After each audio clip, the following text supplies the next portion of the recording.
I'm Dr. Graham Teague. This is a brief video to demonstrate two very simple techniques that you can use now to see if you have spinal imbalances. Now it's these imbalances that cause your pain, whether you have low back pain, sciatica, neck or even upper back pain.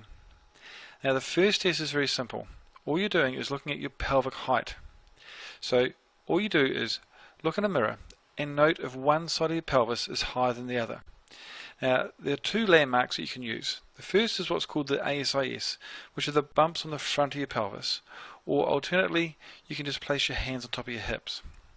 Now, what you'll note is that one side of your pelvis is higher than the other, and this creates what's called a rotational imbalance. If your left side is higher, you have what's called an LFP, and if you have the right side higher, you have an RFP. Now, the bigger the height change, the bigger the imbalance is occurring in your spine.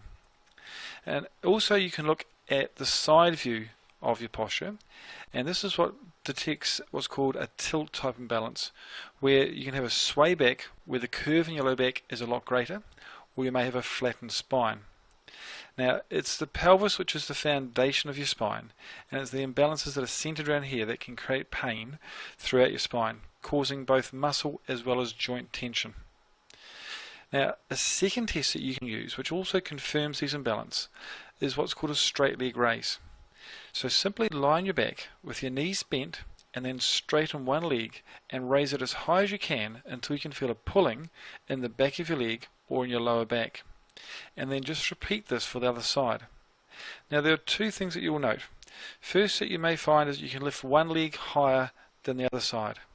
Now, if this is the case, then again it confirms that you have a rotational imbalance. Secondly, people should be able to lift their leg up to almost 90 degrees. Now, if you find that you can't lift your leg up to 90 degrees, and if both your legs are similar, then you may have those tilt type imbalances. But these two simple tests indicate that there are imbalances in your spine. Now, the greater the change, the more the imbalance. If there's minimal change, then it means that your pain is very simple and very quick to remove. If the imbalances are greater, then pain is still very simple to remove, but it will take a small amount of time to return your spine to balance. But these two tests can be used to detect your imbalances now, but you also can use them to monitor your imbalances.